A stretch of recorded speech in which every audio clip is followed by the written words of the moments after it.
명절 전날 저녁이었다.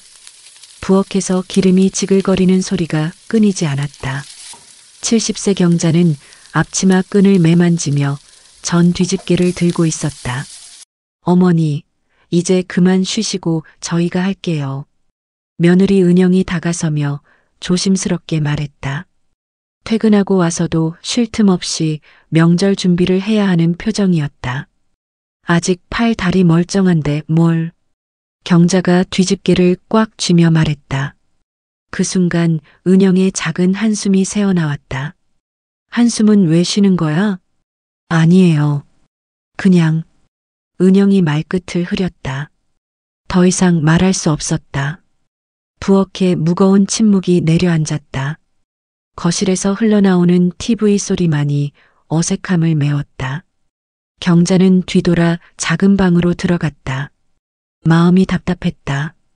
벽에 걸린 낡은 가족사진 앞에 섰다. 40년 전 찍은 그 사진. 젊은 날에 자신이 돌아가신 어머니 곁에서 수줍게 웃고 있었다. 그때는 참 행복했는데. 손끝으로 사진 속 어머니의 얼굴을 조심스럽게 짚었다. 차가운 유리 너머로 전해지는 그리움.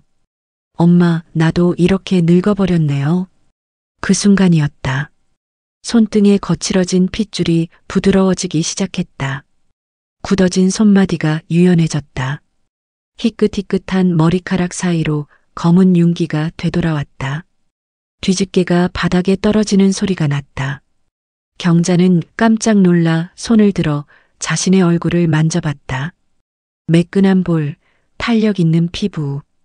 거울을 보니 그곳에는 40살의 자신이 서 있었다. 이게 뭐지? 거실에서 익숙한 목소리가 들려왔다. 여보, 늦는다. 넥타이 좀 매달라고. 젊은 민철의 목소리였다. 30년 전 그 목소리 그대로. 경자는 떨리는 손으로 문고리를 잡았다. 문을 열고 거실로 나가는 순간 소파에 앉아 계신 분이 보였다. 경자야, 왔구나. 따뜻하고 그리운 그 음성. 돌아가신 어머니가 환하게 웃으며 손짓하고 계셨다. 명절 전날 전을 부치던 제가 순식간에 40살로 변했어요. 어떻게 그런 일이 벌어진 건지 궁금하시죠? 본격 이야기 들어가기 전에 무료 구독, 좋아요, 알림 설정 부탁드립니다. 그럼 지금부터 이야기 시작합니다. 명절 전날 저녁, 부엌에서 기름이 지글거리는 소리가 끊이지 않았다. 70세 경자는 앞치마를 두른 채 감자전을 뒤집으면서 며느리 은영의 움직임을 지켜봤다. 어머니, 이제 그만 쉬세요. 제가 다 할게요. 은영이 다가서며 조심스럽게 말했지만 경자는 고개를 저었다. 괜찮아. 나는 아직 멀쩡하거든. 그러나 은영의 표정에서 피로가 역력했다. 회사에서 야근하고 돌아와 명절 준비까지 해야 하는 현실이 버거웠다. 작은 한숨이 새어나왔다. 경자의 손이 멈췄다. 뭐가 그리 불만이야? 아무것도 아니에요. 아무것도 아니라고? 그 한숨 소리가 아무것도 아니라고? 거실에서 TV를 보던 아들 민수와 중학생 손자 준호가 고개를 돌렸다. 갑자기 무거워진 분위기를 감지한 듯했다. 은영이 말끝을 흐렸다. 요즘은 예전과 좀 다르잖아요. 맞벌이하면서 집안일까지. 다르다고? 경자의 목소리가 날카로워졌다. 펜을 3개 내려놓으며 돌아섰다. 우리 때만 해도 말이야. 시댁에서 온 가족 밥 해드리고 빨래하고 청소하고 친정 가는 것도 눈치 봐가면서 했어. 그래도 역할이 분명했지. 하지만 어머니, 요즘은 뭐가 어떤데? 나는 30년 동안 한 번도 친정에서 설을 세워본 적 없어. 그런데 너희는 친정 우선이고 회사 일 핑계대고. 민수가 난처한 표정으로 일어나 부엌으로 왔다. 엄마, 은영아, 명절인데 이러지 말자. 누가 싸우자고 했나? 경자가 손을 휘저었다. 며느리가 요즘 세상 힘들다고 하니까 내가 옛날 얘기 좀 해준 거지. 은영의 눈가가 붉어졌다. 삼킨 말들이 목구멍에서 맴돌았다. 죄송해요. 잠깐 바람 쐬고 올게요. 문이 닫히는 소리가 큰 파문처럼 집안에 울렸다. 집안이 조용해졌다. TV에서는 개그맨들이 웃고 있었지만 아무도 웃지 않았다. 경자는 벽에 걸린 낡은 가족 사진을 올려다봤다. 40년 전 돌아가신 어머니와 함께 찍은 그 사진. 사진 속에서 젊은 자신이 어머니 곁에서 수줍게 미소 짓고 있었다. 그때도 지금처럼 명절 준비로 바빴다. 시어머니 밑에서 온갖 집안일을 도맡아 했다. 하지만 뭔가 달랐다. 그때의 자신에게는 나는 언젠가 며느리를 이해해주는 시어머니가 될 거야. 그런 다짐이 있었다. 분명히. 민수가 경자의 옆에 섰다. 엄마, 은영이 말도 일리가 있어요. 요즘 여자들 정말 힘들거든요. 힘들다. 세상에 힘들지 않은 사람이 어디 있어? 경자가 중얼거리며 다시 사진을 바라봤다. 사진 속 어머니의 온화한 미소와 젊은 자신의 맑은 눈빛. 내가 언제부터 이렇게 됐지? 가슴 한구석이 무너지는 것 같았다. 시어머니를 원망하며 보낸 그 시절들. 언젠가는 다르게 해보리라 다짐했던 마음들. 결국 자신도 똑같아져 버렸다. 나 때는 말이야. 경자의 목소리가 작아졌다. 사진 속 젊은 시절의 자신과 눈이 마주치는 것 같았다. 그때 그 시절이 떠올랐다. 21 갓 시집 온 새댁이었던 그 무렵. 나는 21였다. 1976년 봄 갓 시집 온 새댁이었다. 그때를 생각하면 지금도 가슴이 답답해진다. 새벽 5시 찬 마룻바닥에 무릎을 꿇고 앉아 물을 썰던 그 순간들. 손끝이 얼음처럼 차가웠지만 멈출 수 없었다. 시어머니가 잠에서 깨기 전에 모든 준비를 마쳐야 했으니까.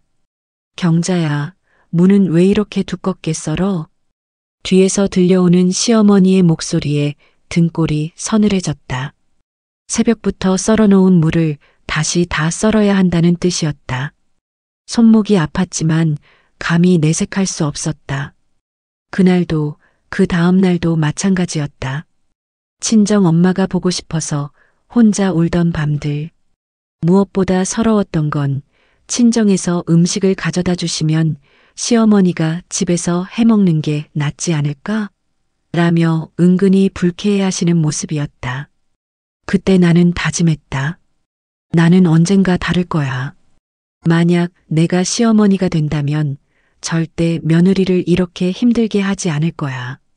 세월이 흘러 민수를 낳았다. 23살이었다. 출산 후 조리원도 없던 시절. 시어머니는 내가 아이를 낳은 지 사흘 만에 말씀하셨다. 이제 일어나서 밥해야지. 애 하나 낳은 게 뭐 대단한 일이라고. 온몸이 아팠다. 전몸살로 열이 나고 회음부 상처도 아물지 않았는데 부엌에 서야 했다. 민수가 울어도 밥을 다 하고 나서야 안을 수 있었다. 친정 엄마가 미역국을 끓여 가져다 주셨다. 하지만 시어머니 앞에서는 맛있다는 말도 못했다. 사돈댁에서 뭘 가져오셨나 본데 집에서 해먹는 게 더 낫지 않나? 그 한마디에 친정 엄마의 표정이 굳었다. 며칠 후부터는 친정에서 음식을 가져다 주는 일도 없어졌다. 밤마다 민수를 재우면서 생각했다. 내가 시어머니가 되면 며느리가 아이 낳으면 한 달은 푹 쉬게 해줄 거야. 친정 음식도 맛있게 먹으라고 할 거야.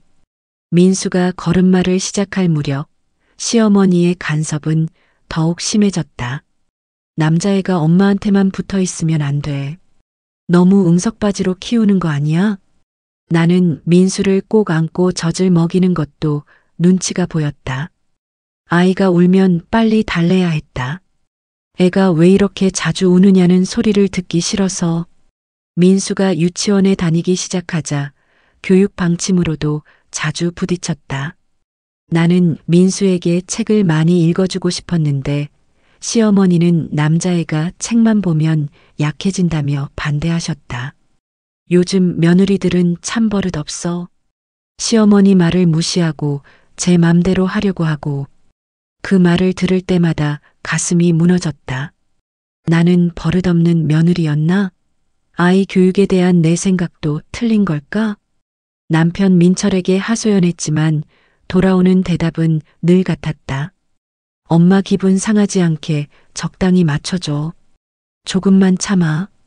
참으라는 말. 그 말이 얼마나 공허한지 그때는 몰랐다. 참는다고 해결되는 건 아무것도 없다는 걸 나중에야 깨달았다. 민수가 초등학교에 입학하면서 좀 나아질 줄 알았다. 하지만 시어머니의 관심사는 이제 민수의 성적과 진로로 옮겨갔다. 학원은 보내고 있어? 요즘 애들 다 학원 다니는데 우리 민수만 뒤처지면 안 되지.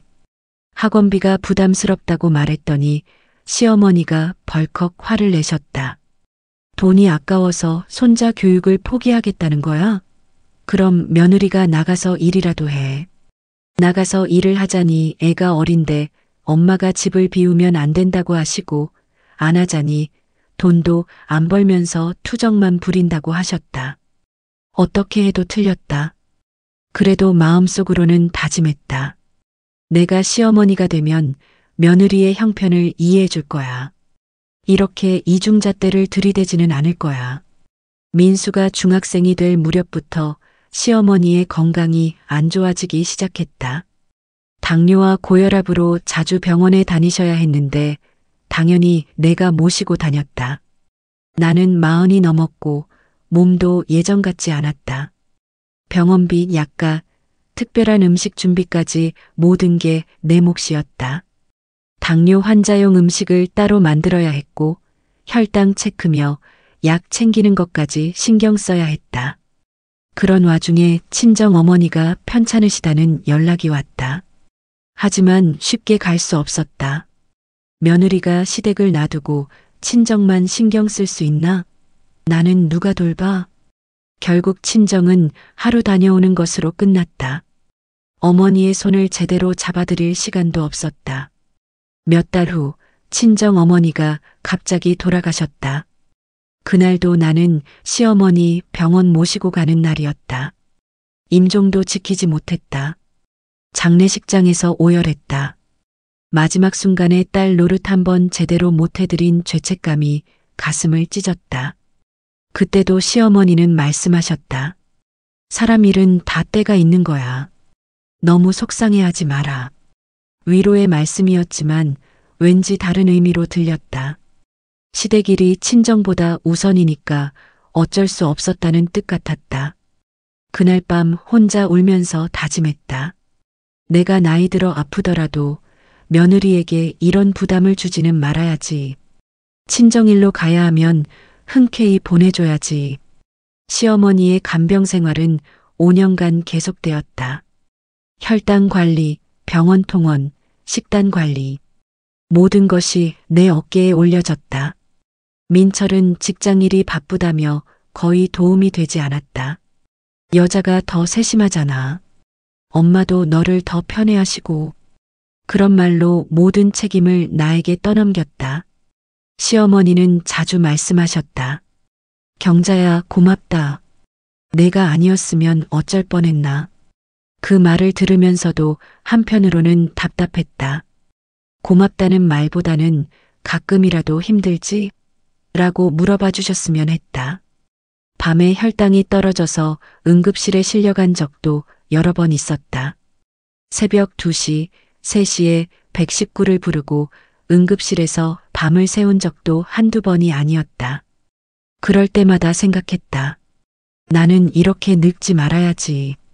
며느리한테 이런 고생은 시키면 안 돼. 1998년 겨울 시어머니가 돌아가셨다. 장례를 치르면서 이상한 감정이 들었다. 슬픔보다는 해방감이었다. 그런 내 마음이 나쁘다고 생각하면서도 어쩔 수 없었다. 20년이 넘는 세월 동안 나는 며느리였다. 시어머니의 며느리, 그 이상도 이하도 아니었다. 장례가 끝나고 집이 조용해지자 처음으로 내 시간이라는 게 생겼다. 아침에 일어나서 누구 눈치 볼 것도 없고 밥해야 할 사람도 없었다. 그때 민수가 대학교 2학년이었다. 이제 곧 군대를 갈 나이였다. 엄마, 이제 좀 편하게 사세요. 민수가 그렇게 말했을 때 눈물이 났다. 편하게 산다는 게 뭔지 잊어버린 지 오래였다. 민수가 군대에 간 동안 나는 처음으로 내 인생에 대해 생각해 볼 시간을 가졌다. 결혼하고 22년. 나는 무엇을 위해 살아왔을까? 남편을 위해서? 아들을 위해서? 시어머니를 위해서? 정작 나 자신을 위해서는 무엇을 했을까? 그때부터 작은 변화들이 시작됐다. 친구들과 여행도 다니고 문화센터에서 요가도 배웠다. 오랫동안 잊고 지냈던 내 모습을 조금씩 찾아가는 시간이었다. 하지만 한편으로는 불안하기도 했다. 지금까지 누군가를 돌보며 살았는데 갑자기 내 시간만 있으니 허전했다. 민수가 제대하고 돌아왔을 때 나는 50살이었다. 민수가 취직하고 몇 년이 지나서 결혼 얘기를 꺼냈다. 엄마, 제가 만나는 사람이 있어요. 은영이었다. 맞벌이 부부가 되고 싶다고 했다. 요즘은 그런 게 당연하다고, 시대가 바뀌었다고 했다. 나는 그때 다짐했다. 나는 시어머니와는 다르게 해야지. 며느리를 힘들게 하지 말자. 첫 만남에서 은영에게 말했다. 딸처럼 편하게 생각해. 나는 까칠한 시어머니 되기 싫어. 은영이 고마워했다. 그때만 해도 나는 정말 다를 거라고 믿었다. 하지만 시간이 지나면서 조금씩 달라지기 시작했다. 은영이 직장일로 늦게 들어오는 날이 많아졌다. 저녁도 제대로 못 차려주고 명절 준비도 미루는 일이 잦았다. 처음에는 이해하려고 했다. 요즘 직장 여성들은 힘들지 하면서. 하지만 점점 신경 쓰이기 시작했다. 나는 직장 다니면서도 시어머니 모시고 집안일 다 했는데 그런 생각이 자꾸 들었다. 명절 때 친정에 먼저 가겠다고 할 때도 마찬가지였다. 결혼하면 시댁이 우선 아닌가? 나도 모르게 시어머니와 같은 말을 하고 있었다. 몇 년 전부터는 아예 대놓고 불만을 표현하기 시작했다. 요즘 며느리들은 참 편하게 산다. 우리 때는 그래도 예의라는 게 있었는데 시어머니보다 친정엄마가 더 중요한가 봐. 그런 말들을 하면서도 한편으로는 내 자신이 낯설었다. 분명히 다르게 살겠다고 다짐했는데 어느새 똑같아져 있었다. 은영의 표정이 점점 어두워지는 것도 보였다. 하지만 멈출 수 없었다. 내가 그때 얼마나 힘들었는데 이 정도로 불평하는 것도 안 되나? 그런 마음이 더 컸다. 그리고 오늘 70세가 된 나는 며느리와 또다시 다퉜다. 나 때는 더 힘들었어. 그 말을 하는 순간 갑자기 깨달았다. 나는 시어머니와 똑같아져 있었다. 50년 전 나를 힘들게 했던 그 시어머니와 젊은 시절 그렇게 다짐했는데 며느리를 이해하는 시어머니가 되겠다고 그렇게 다짐했는데 세월 앞에서는 다짐도 무의미했나? 아니면 나도 모르게 상처가 대물림된 걸까? 사진 속 젊은 내 모습이 원망스럽게 느껴졌다. 그때의 순수한 마음은 다 어디로 간 거지? 경자는 여전히 벽에 걸린 가족 사진을 응시하고 있었다. 50년의 세월이 흘러간 자리에는 후회만 가득했다. 사진 속 젊은 자신과 돌아가신 어머니가 여전히 미소 짓고 있었다. 엄마, 괜찮아요? 민수가 걱정스러운 목소리로 불렀다. 경자는 대답하지 않았다. 그저 사진을 바라볼 뿐이었다. 문득 현관문이 열리는 소리가 들렸다. 은영이 돌아왔다. 얼굴이 차갑게 굳어 있었다. 들어왔네. 경자가 시큰둥하게 말했다. 네. 은영의 대답도 짧았다. 인사도 대충하고 부엌으로 향했다. 남은 전을 부치려는 모양이었다. 지글거리는 기름 소리가 다시 시작되었다. 경자는 그 소리를 들으며 또다시 사진의 시선을 고정했다. 그때로 다시 돌아갈 수 있다면. 간절한 마음이 가슴을 파고들었다. 젊은 시절로 모든 게 달랐던 그때로. 아니면 적어도 그때의 순수한 마음만이라도 되찾고 싶었다. 경자가 사진에 손을 뻗는 순간이었다. 갑자기 어지러움이 밀려왔다. 눈앞이 흐려지면서 온 세상이 빙빙 돌기 시작했다. 어머니. 민수의 외침이 멀리서 들려왔다. 하지만 경자는 이미 깊은 어둠 속으로 빠져들고 있었다. 깊은 어둠이 경자를 감쌌다. 의식이 흐려지면서 이상한 감각이 몰려왔다. 몸이 가벼워지는 것 같았고 시간이 거꾸로 흐르는 것 같았다. 내가 어디로 가는 거지? 희미한 의식 속에서 목소리들이 들렸다. 젊은 민철의 목소리, 어린 민수의 울음소리, 그리고 돌아가신 어머니의 다정한 부르심. 경자야. 빛이 스며들기 시작했다. 따뜻하고 부드러운 빛이. 그리고 눈을 떴을 때 모든 게 달라져 있었다. 경자는 침실에 누워 있었는데 천장이 낯설었다. 아니, 낯설면서도 익숙했다. 신혼 때 살던 작은 아파트의 천장이었다. 몸을 일으키려 하자 팔에 힘이 넘쳤다. 관절도 아프지 않았다. 거울을 보니 40대 초반의 자신이 있었다. 주름 하나 없는 얼굴, 윤기 나는 검은 머리카락. 손으로 얼굴을 만져봤다. 실제였다. 꿈이 아니었다. 거실에서 젊은 민철이 넥타이를 매며 출근 준비를 재촉했다. 30년 전의 모습 그대로였지만 뭔가 다급해 보였다. 중요한 프레젠테이션이 있다며 빨리 준비하라고 했다. 경자는 혼란스러웠다. 자신이 직장을 다닌다고? 부엌으로 가니 5살 민수가 아침을 먹고 있었다. 유치원 가기 싫다며 투정을 부렸다. 친구가 블록을 뺏었다는 이야기였다. 경자는 자연스럽게 달래며 오늘 데려다 주겠다고 약속했다. 그런데 이상했다. 5살 민수를 키웠던 기억이 선명하게 떠올랐다. 마치 지금 일어나고 있는 일처럼. 휴대폰이 울렸다. 박 과장이라는 사람이었다. 9시 회의 준비는 다 되었는지 발표 자료 마지막 점검을 하라며 다급하게 말했다. 이번 프로젝트가 성공하면 승진 기회가 있다고도 덧붙였다. 경자는 당황했다. 자신이 회사에서 대리라고? 70세까지 살면서 직장 생활을 제대로 해본 적이 없었는데 민철은 민수를 유치원에 데려다 주겠다며 서둘러 나갔다. 경자도 정장을 입고 회사로 향했다. 회사는 정말 분주했다.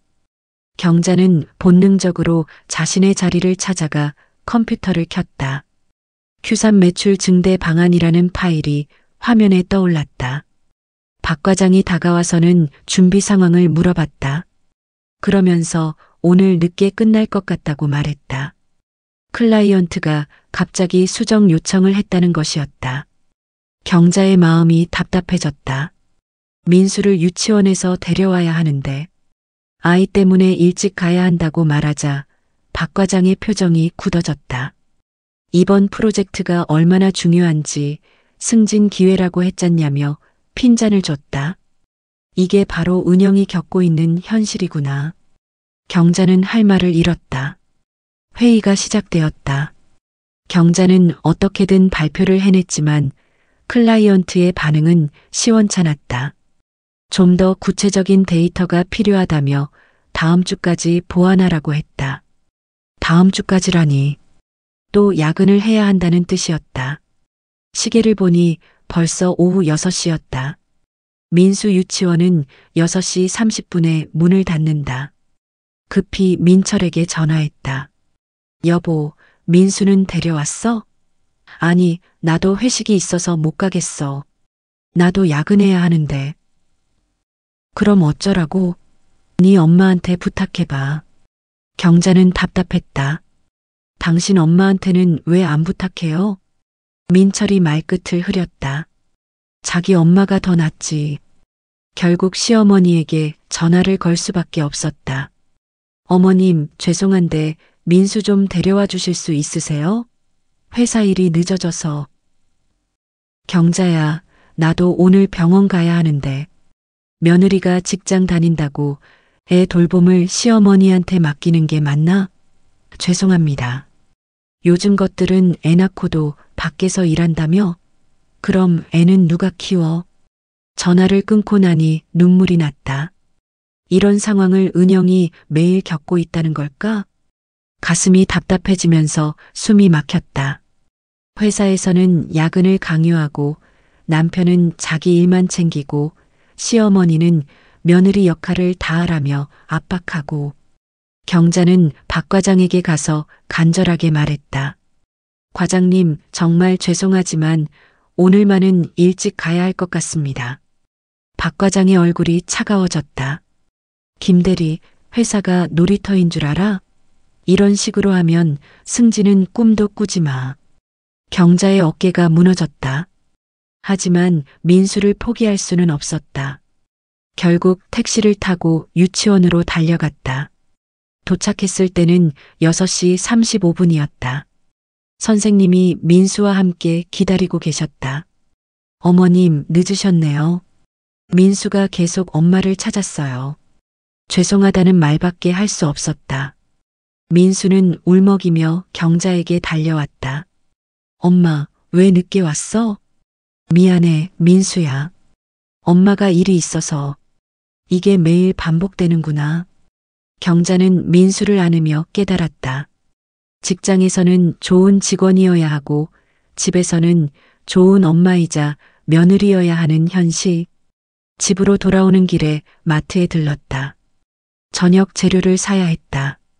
민수는 피곤해서 칭얼거렸다. 엄마, 배고파?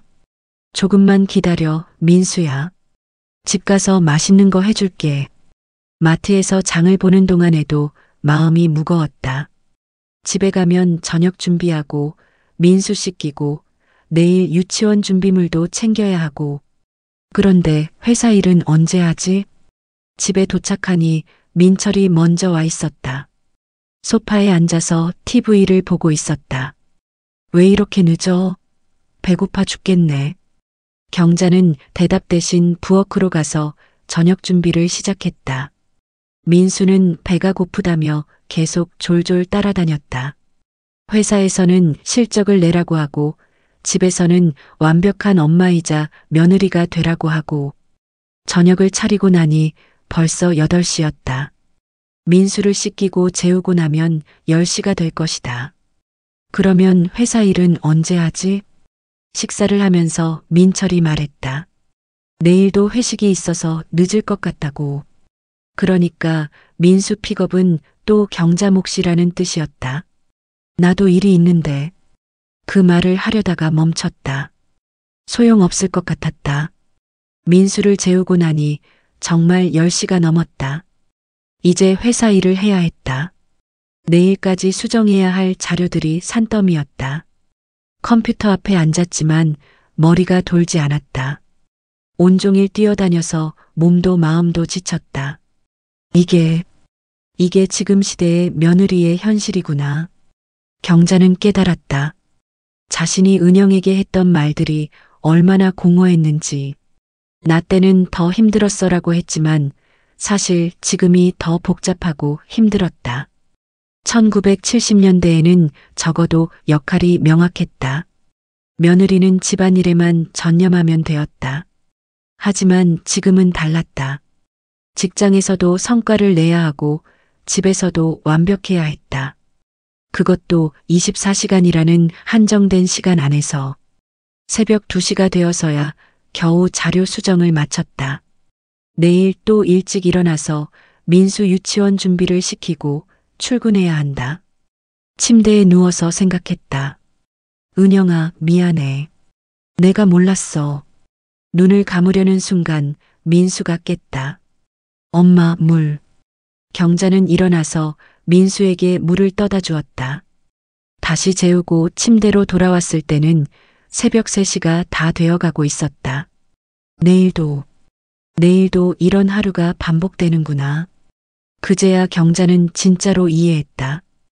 은영이 왜 그렇게 지쳐 보였는지, 왜 그런 한숨을 쉬었는지. 70년을 살아온 자신도 하루 만에 이렇게 지쳤는데 매일매일 이런 생활을 하는 은영은 얼마나 힘들었을까? 잠들기 전 마지막 생각이었다. 나는 정말 잘못 생각하고 있었구나. 며칠이 지났지만 상황은 나아지지 않았다. 경자는 매일 새벽 6시에 일어나 민수를 깨우고 아침을 차리고 유치원 준비물을 챙겼다. 출근해서는 끝없는 회의와 야근에 시달렸고 퇴근 후에는 민수를 데리러 가서 저녁을 차리고 재웠다. 하루하루가 전쟁이었다. 그런 어느 날 오후 친정 어머니에게서 전화가 왔다. 경자야, 엄마야. 그 목소리를 듣는 순간 경자의 눈물이 핑 돌았다. 70세까지 살면서 그리워했던 바로 그 목소리였다. 엄마, 목소리가 왜 그래?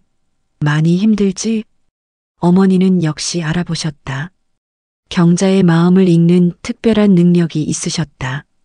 괜찮아요, 엄마. 거짓말. 며칠 전부터 계속 전화하려다가 말았어. 너 바쁠까봐. 그런데 오늘은 꼭 들어야 할 것 같아서. 경자는 사무실 화장실로 가서 작은 목소리로 말했다. 엄마, 보고 싶어요. 나도 보고 싶어. 이번 주말에 올 수 있어? 이번 주말에요? 경자는 잠시 망설였다. 이번 주말은 시댁에서 제사가 있었다. 혹시 시댁일 있어? 네. 제사가 있어서요. 전화 너머로 어머니의 한숨이 들렸다. 그럼 다음 주는 어때? 다음 주도 추석 준비 때문에 어머님이 오시라고 하셔서. 그럼 언제 우리 딸을 볼 수 있는 거야? 어머니의 목소리에 서운함이 묻어났다. 경자의 가슴이 무너졌다. 엄마, 미안해요. 제가 시간 내서. 아니야, 괜찮아. 시집간 딸이 그럴 수밖에. 엄마가 이해해. 하지만 이해한다는 말 속에 얼마나 많은 외로움이 숨어 있는지 경자는 알 수 있었다. 전화를 끊고 나서 한참을 화장실에 앉아 있었다. 나도 이런 마음이었구나. 50년 전 며느리 시절, 친정이 그리워도 갈 수 없었던 그 마음. 지금 다시 똑같이 느끼고 있었다. 그날 저녁집에서 민철에게 조심스럽게 물어봤다. 여보, 이번 주말 제사 준비 다 끝나면 친정에 잠깐 다녀와도 될까? 민철이 TV를 보다가 돌아봤다. 엄마한테 물어봐야지. 제사 뒷정리도 있을 텐데. 뒷정리야 제가 다 하고 갈게요. 그래도 엄마 기분이 나쁘실 수도 있잖아. 제사 끝나자마자 친정 간다고 하면. 경자는 할 말을 잃었다. 결혼하면 시댁이 우선이라는 그 오래된 공식이 여전히 작동하고 있었다. 다음 날 시어머니에게 전화를 걸었다. 예전과 똑같은 목소리, 예전과 똑같은 반응이었다. 제사 끝나고 친정에 다녀오고 싶다고? 경자야, 제사가 그냥 하루로 끝나는 줄 알아? 뒷정리에 남은 음식 처리에 할 일이 얼마나 많은데. 어머님, 오후에 잠깐만 다녀올게요. 뒷정리는 제가 다 하고. 그런 게 아니야. 마음가짐의 문제지. 시댁 일보다 친정이 더 중요한가? 그 말을 들으니 50년 전이 떠올랐다. 시어머니는 변하지 않았다. 아니, 변할 수 없었다. 그분도 그렇게 배우고 자라온 사람이었으니까. 죄송합니다. 미안한 게 아니라 이해를 해야지. 요즘 며느리들은 너무 자기 마음대로 하려고 해. 전화를 끊고 나니 답답했다. 친정 어머니는 기다리고 계시고 시어머니는 이해하지 못하시고. 그날 밤 민수를 재우면서 생각했다. 내가 은영에게도 똑같이 했구나. 은영이 친정에 먼저 가겠다고 했을 때 자신도 시어머니와 똑같은 말을 했었다. 결혼하면 시댁이 우선이지. 요즘 며느리들은 편하게 생각한다고. 하지만 지금 와서 보니 그게 얼마나 가혹한 말인지 알 것 같았다. 몇 주가 더 지났다. 경자는 여전히 직장과 육아, 시댁일 사이에서 바쁘게 지냈다. 친정에 갈 시간은 좀처럼 생기지 않았다. 주말마다 시댁에서 일이 있었고 평일에는 회사 일로 바빴다. 어느 날 점심시간에 동료가 말했다. 김대리, 요즘 많이 지쳐 보여요. 괜찮으세요? 괜찮아요. 결혼하고 애 키우면서 직장 다니는 게 정말 힘들죠. 저도 그래요. 그 동료도 비슷한 상황이었다. 아이 둘을 키우면서 직장을 다니고 있었다. 어떻게 시간을 내세요? 친정 같은 데 갈 때. 친정이요? 하하, 그게 어디 쉬운 일인가요? 시댁 눈치, 남편 눈치, 회사 눈치. 갈 시간이 어디 있어요. 다른 며느리들도 마찬가지였다. 모두 같은 고민을 안고 살고 있었다. 그날 저녁 집에 돌아와서 거울을 봤다. 몇 주 만에 확실히 수척해진 얼굴이 보였다. 눈 밑에는 다크서클이 짙어져 있었다. 은영도 이런 얼굴로 살았구나. 매일 지쳐가는 자신을 보며 경자는 은영을 떠올렸다. 70세의 경자가 보기에는 은영이 투정 부리는 것처럼 보였지만 실제로는 정말 힘들어하고 있었던 것이다. 그날 밤 친정 어머니가 또 전화하셨다. 경자야, 엄마가 몸이 좀 안 좋아서 병원에 다니고 있어. 뭐라고요? 어디가 안 좋으세요? 별게 아니야. 혈압이 좀 높다고 해서 약 먹고 있어. 경자의 가슴이 쿵 떨어졌다. 어머니가 아프시다니. 엄마, 제가 갈게요. 내일 당장. 아니야, 괜찮아. 너도 바쁜데 뭐하러 와. 그냥 약 먹으면서 지켜보자고 하셔서. 그래도 제가 함께 가서. 경자야, 정말 괜찮다. 시댁에서 뭐라고 할까봐 걱정돼서 말 안 하려고 했는데 그냥 알고만 있으라고. 전화를 끊고 나니 머릿속이 복잡했다. 어머니가 아프신데 곁에 있어드리지 못하다니. 다음날 민철에게 말했다. 여보, 우리 엄마가 몸이 안 좋으시대요. 병원에 함께 가고 싶은데. 그래, 많이 안 좋으셔? 혈압이 높다고 하시는데 정확히 어떤 상태인지 모르겠어요. 그럼 주말에 가봐. 시어머님께 말씀드려야 할까요? 민철이 잠시 생각하더니 말했다. 굳이 자세히 말할 필요는 없을 것 같은데. 그냥 친정에 일이 있어서 다녀온다고 하면 되지. 경자는 마음이 무거웠다. 어머니가 아프신 일도 시댁 눈치를 봐가며 조심스럽게 처리해야 하다니. 며칠 후 경자에게 시련이 찾아왔다.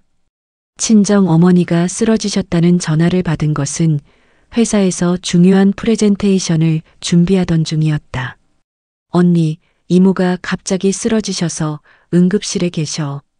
사촌 동생의 다급한 목소리였다. 경자의 머릿속이 하얘졌다. 어떻게, 뭐라고? 혈압이 갑자기 올라가서 의식을 잃으셨대. 빨리 와. 경자는 손이 떨렸다. 어머니가 위험하다니. 박 과장에게 급히 달려가서 상황을 설명했다. 과장님, 죄송합니다. 어머니가 응급실에 계셔서 당장 가봐야 할 것 같습니다. 박 과장의 얼굴이 굳어졌다. 김대리, 오늘이 클라이언트 최종 프레젠테이션인 거 알지? 이걸 빼먹으면 프로젝트가 어떻게 되는 줄 알아? 하지만 어머니가. 가족 일도 중요하지만 회사 일도 중요해. 다른 팀원이 대신할 수도 없고.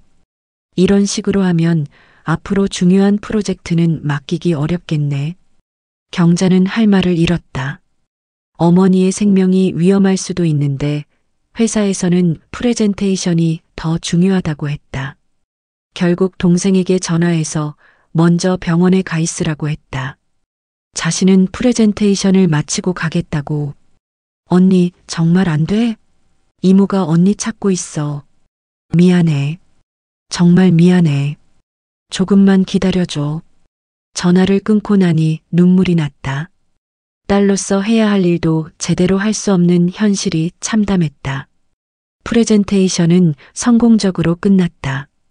하지만 경자의 마음은 온통 어머니 생각뿐이었다. 병원으로 달려갔을 때는 저녁 7시가 넘어 있었다.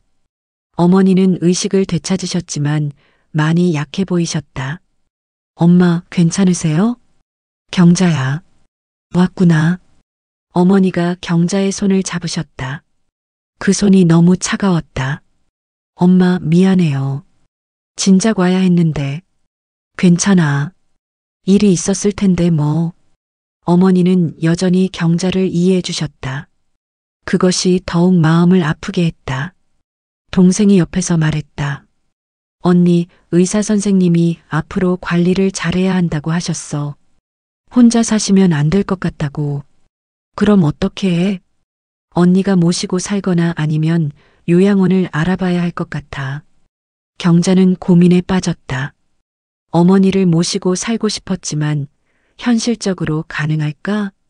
집에 돌아와서 민철과 상의했다. 우리 엄마 상태가 안 좋으셔서 혼자 계시기 어려울 것 같아. 우리 집에 모셔올까? 민철이 난색을 표했다. 여보, 마음은 이해하지만 현실적으로 어려울 것 같은데. 그럼 당신이 회사에 말해서 며칠 휴가를 내거나. 남편이 말끝을 흐렸다. 그리고 우리 엄마는 어떻게 생각하실까? 갑자기 장모님이 오신다고 하면. 경자는 할 말을 잃었다. 결국 모든 짐은 자신의 몫이었다. 당신은 왜 아무것도 해결해 주지 않아요? 민철이 어깨를 으쓱했다. 뭘 어떻게 해? 현실이 그런데. 현실? 당신에게는 편한 현실이겠죠. 민철이 불편한 표정을 지으며 TV 리모컨을 만지작거렸다. 경자는 할 말이 없었다. 시어머니가 좋아하실 리 없었다. 다음 날 시어머니에게 조심스럽게 말씀드렸다.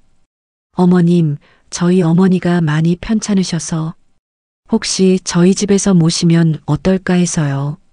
시어머니의 반응은 예상했던 대로였다. 경자야, 마음은 이해하지만 현실적으로 어렵지 않겠어? 집도 좁고 너도 직장 다니고 있고 그리고 민수도 아직 어린데 할머니가 2분이나 계시면 힘들어할 것 같은데. 하지만 요양원이 더 나을 수도 있어. 요즘 요양원들 시설도 좋고 전문적으로 돌봐주니까. 경자는 마음이 무너졌다. 어머니를 요양원에 보내야 한다는 말인가? 그날 밤 잠을 이루지 못했다. 어머니는 아프시고 회사에서는 압박받고 시댁에서는 이해받지 못하고 이게 바로 이 시대 며느리의 현실이구나. 모든 관계에서 중간자 역할을 해야 하고 모든 사람을 만족시켜야 하는 현실. 다음 주 상황은 더욱 악화되었다. 회사에서는 경자가 가족 일로 자주 빠진다며 부정적인 시선을 보냈다. 박 과장은 대놓고 말했다. 김대리, 회사에서 일할 마음이 있는 거야? 없는 거야? 이런 식으로 하면 다른 팀원들한테도 좋지 않은 영향을 줘. 한편 어머니의 상태는 더욱 나빠지셨다. 혼자 계시기 어려운 상황이 되었다. 동생은 계속 압박했다. 언니, 결정해야 해. 이모 혼자 두면 위험해. 시어머니는 여전히 요양원을 권했다. 경자야, 현실을 받아들여야 해. 내가 모든 걸 다 할 수는 없어. 민철은 중간에서 애매한 태도를 보였다. 어떻게 하고 싶은 대로 해. 나는 내 결정을 따를게. 하지만 그 말 속에는 책임을 지고 싶지 않다는 뜻이 숨어 있었다. 경자는 모든 방향에서 압박을 받았다. 딸로서의 의무, 며느리로서의 역할, 직장인으로서의 책임, 엄마로서의 의무. 모든 것을 완벽하게 해내야 한다는 압박감이 경자를 짓눌렀다. 그날 밤 경자는 마침내 무너졌다. 민수를 재우고 설거지를 하다가 갑자기 힘이 빠졌다. 접시가 손에서 미끄러져 깨졌다. 그 소리에 민철이 나왔다. 왜 그래? 괜찮아? 괜찮아. 괜찮아요. 하지만 괜찮지 않았다. 눈물이 주체할 수 없이 쏟아졌다. 여보, 울지 마. 뭔가 방법이 있을 거야. 무슨 방법이요? 무슨 방법이 있어요? 경자가 처음으로 소리쳤다. 회사에서는 가족보다 일이 중요하다고 하고, 시댁에서는 현실을 받아들이라고 하고, 친정에서는 엄마를 돌보라고 하고, 저는 어떻게 해야 해요? 민철은 당황한 표정으로 서 있기만 했다. 나는 완벽한 직장인이어야 하고, 완벽한 며느리여야 하고, 완벽한 딸이어야 하고, 완벽한 엄마여야 해요. 경자의 목소리가 높아졌다. 그런데 당신은 뭘 해요? 회사 일 핑계대고, 엄마 눈치 핑계대고, 나 혼자 모든 걸 떠안게 만들고. 민철이 당황했다. 여보, 나도 뭐요? 나도 힘들다고요? 그럼 같이 해결해봐요. 왜 나만 선택하게 만들어요? 경자는 바닥에 주저앉았다. 24시간이 모자라요. 나도 사람이에요. 민철이 어쩔 줄 몰라 하며 서 있었다. 그제야 아내가 얼마나 많은 짐을 혼자 지고 있었는지 보이기 시작했다. 그 순간 경자는 깨달았다. 이게 바로 은영이 느꼈던 마음이구나. 그리고 자신의 아들 민수도 지금 민철과 똑같은 모습일 것이라는 것을, 모든 역할을 완벽하게 해내야 한다는 압박감, 어느 한쪽도 포기할 수 없는 상황에서 느끼는 무력감. 1970년대 며느리는 적어도 역할이 명확했다. 시댁을 우선하고 집안일에 전념하면 되었다. 하지만 이 시대의 며느리는 달랐다. 모든 영역에서 성과를 내야 했다. 직장에서도, 집에서도, 시댁에서도, 친정에서도. 그리고 그 모든 것을 혼자 감당해야 했다. 내가 은영에게 뭘 한 거지? 경자는 중얼거렸다. 나 때는 더 힘들었다고. 나 때는 더 힘들었다고 했는데 사실은 지금이 더 복잡하고 어려웠다. 선택지가 많아진 만큼 갈등도 많아졌고 요구사항도 다양해졌다. 은영은 이런 현실 속에서 매일매일 버티고 있었던 것이다. 경자는 바닥에 앉은 채로 오열했다. 50년을 살면서 쌓인 편견들이 무너져 내렸다. 나 때는 더 힘들었다는 생각, 요즘 며느리들은 편하게 산다는 착각들이 모두 산산조각 났다. 민철이 경자의 어깨를 토닥였지만 경자는 일어설 수 없었다. 모든 것이 버거웠다. 그날 밤 경자는 처음으로 진짜 이해했다. 현대 며느리들이 얼마나 힘든 현실을 살아가고 있는지를, 그리고 자신이 얼마나 무지하고 잔혹한 시어머니였는지를. 창밖에서 비가 내리기 시작했다. 경자의 눈물과 함께 모든 것을 씻어내려는 듯이 어둠 속에서 경자는 혼자 중얼거렸다. 이제 알겠어. 이제야 알겠어. 하지만 너무 늦었다고 느꼈다. 이미 은영과의 관계가 망가져가고 있다고. 그녀는 절망했다. 그 생각에 경자의 마음은 더욱 무너졌다. 깊은 절망의 어둠이 그녀를 삼켰다. 깊은 어둠 속에서 경자는 의식을 잃었다. 얼마나 지났을까? 희미한 의식이 돌아오면서 익숙한 냄새가 코끝에 스쳤다. 기름 냄새, 전 부치는 냄새. 눈을 천천히 뜨니 천장이 보였다. 70년을 살며 매일 보던 그 천장이었다. 경자는 몸을 일으키려 했다. 그런데 팔에 힘이 없었다. 관절이 욱신거렸다. 손등에는 핏줄이 붉어져 나와 있었다. 70세의 몸이었다. 엄마 깨셨어요? 민수가 다가왔다. 중년의 민수였다. 5살짜리가 아닌 45세의 아들. 여기가 집이에요. 갑자기 쓰러지셔서 깜짝 놀랐네요. 경자는 주변을 둘러봤다. 거실 소파에 누워 있었다. 벽에는 여전히 그 가족 사진이 걸려 있었다. 하지만 이제 사진 속 어머니의 미소가 다르게 보였다. 부엌에서는 여전히 기름이 지글거리는 소리가 들려왔다. 은영이 전을 부치고 있는 것 같았다. 은영이는 부엌에서 명절 준비하고 있어요. 경자는 천천히 일어났다. 다리가 후들거렸지만 어떻게든 일어설 수 있었다. 거울을 보니 70세의 자신이 있었다. 주름진 얼굴, 흰 머리카락. 하지만 눈빛만은 달라져 있었다. 그게 다 진짜였나? 하지만 꿈치고는 너무나 생생했다. 40대로 돌아간 경험, 2025년 며느리로 살았던 시간들. 그 모든 감정과 깨달음이 여전히 생생했다. 부엌으로 발걸음을 옮겼다. 은영이 앞치마를 두르고 전을 뒤집고 있었다. 얼굴에는 피로가 역력했다. 경자는 그 모습을 바라보며 가슴이 먹먹해졌다. 며칠 전까지만 해도 그 모습이 게으르고 투정 부리는 것처럼 보였는데 이제는 달랐다. 은영의 어깨가 약간 구부정한 것이 보였다. 회사에서 하루 종일 일하고 와서 명절 준비까지 하느라 지친 모습이었다. 은영아. 경자가 조심스럽게 불렀다. 은영이 돌아봤지만 표정은 여전히 차가웠다. 어머니, 깨셨어요? 응. 경자는 더 이상 말을 이어가지 못했다. 무슨 말부터 해야 할지 알 수 없었다. 미안하다고 말하고 싶었다. 하지만 그 한마디로 지금까지의 모든 것이 해결될 것 같지는 않았다. 은영은 다시 전 부치기에 집중했다. 경자는 그 뒤에서 서서 지켜봤다. 내가 저 자리에 있었구나. 40대의 몸으로 직접 체험했던 그 힘든 현실. 직장과 집안일, 시댁과 친정 사이에서 눌려있던 그 무게감이 다시 떠올랐다. 그날 저녁 식사는 조용했다.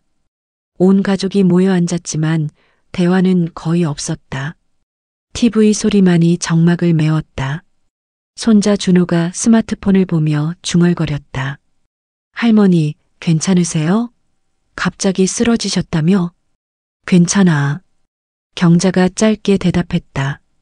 하지만 속으로는 복잡했다. 괜찮지 않아.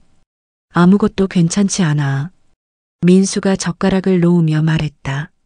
엄마, 병원에 가보시는 게 좋을 것 같은데요.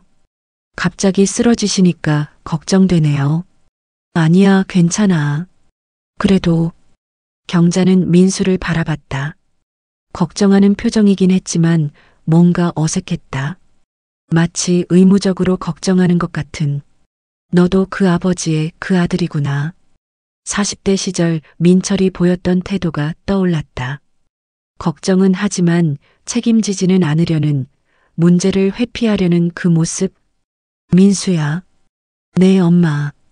너는 은영이와 무슨 일이 있을 때 어떻게 해? 민수가 당황한 표정을 지었다. 무슨 말씀이세요? 엄마와 은영이가 다툴 때 말이야. 민수가 은영을 힐끔 보더니 말했다. 그냥 둘 다 이해한다고 하죠. 적당히 중간에서. 적당히? 경자의 목소리가 차가워졌다. 네, 뭐 서로 양보하시면 될 것 같은데. 바로 그거였다. 민철과 똑같은 태도. 문제의 본질은 파악하지 않고 그냥 적당히 양보하면 된다는 안이한 생각. 은영이 설거지를 시작했다. 경자는 일어나서 부엌으로 갔다. 내가 할게. 괜찮아요. 은영의 목소리에는 거부감이 섞여 있었다. 경자가 도와주겠다고 해도 믿지 못하겠다는 표정이었다. 경자는 은영의 피곤한 모습을 지켜봤다. 구부정한 어깨, 눈 밑에 다크서클. 은영이 설거지하는 손길이 느려 보였다. 하루 종일 일하고 와서 지친 모습이었다. 내가 도울게. 괜찮아요. 괜찮지 않은 것 같은데. 은영이 깜짝 놀라 돌아봤다. 평소와 다른 어조였다. 그냥 좀 피곤해서요. 그렇지. 일하고 와서 이것까지 하려니 힘들겠어. 경자가 행주를 들었다. 은영이 어리둥절한 표정을 지었지만 이번엔 거절하지 않았다. 두 사람이 나란히 서서 설거지를 했다. 대화는 없었지만 예전과는 다른 분위기였다. 그날 밤 잠자리에 들면서도 잠이 오지 않았다. 민수가 방에 들어왔다. 엄마, 괜찮으세요? 응. 그런데 아까 식사 때 하신 말씀이 좀 이상했어요. 갑자기 왜 그런 질문을? 경자는 민수를 바라봤다. 40대 체험에서 본 민철의 모습이 겹쳐 보였다. 민수야, 너는 은영이가 힘들어할 때 뭘 해? 뭐? 위로해주죠. 어떻게? 민수가 머뭇거렸다. 그냥 힘내라, 이해한다, 이런 말이요. 그러고 나서는? 그러고 나서는 뭐? 민수의 목소리가 작아졌다. 경자는 더 이상 묻지 않았다. 민수야. 네. 아버지. 아버지도 그랬어. 나한테. 민수가 고개를 들었다. 무슨 말씀이세요? 그냥 생각해보자. 둘이. 경자는 눈을 감았다. 더 이상 말하지 않았다. 민수는 한참을 서 있다가 조용히 나갔다. 경자는 혼자 중얼거렸다. 천천히, 천천히 바뀌어 보자. 시간이 필요할 것이다. 하지만 시작은 했다. 이제야 진짜 현실이 보이는구나. 3세대에 걸친 남성들의 회피. 시아버지도 남편도 아들도 모두 똑같았다. 어려운 일은 여자들끼리 알아서 해결하라고 하면서 자신들은 안전한 곳에서 중재하는 척만 했다. 그리고 여자들은 그 사이에서 혼자 모든 짐을 져야 했다. 은영아, 이제라도 알았으니 다행이야. 창밖으로 달빛이 들어왔다. 차가운 달빛이었지만 경자에게는 희망처럼 느껴졌다. 변화는 어렵겠지만 불가능하지는 않을 것이다. 70년을 살아온 자신도 변할 수 있다면 다른 사람들도 변할 수 있을 것이다. 다만 시간이 필요할 뿐이었다. 명절이 끝나고 며칠이 지났다. 은영은 집에서 설거지를 하고 있었다. 핸드폰이 울렸다. 은영아, 나야. 경자의 목소리였다.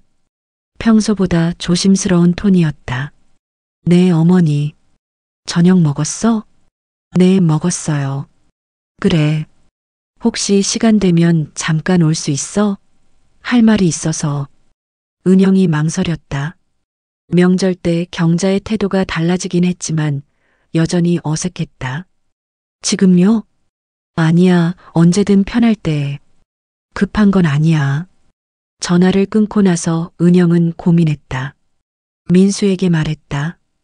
여보, 어머니가 오라고 하시는데. 뭐 때문에? 잘 모르겠어.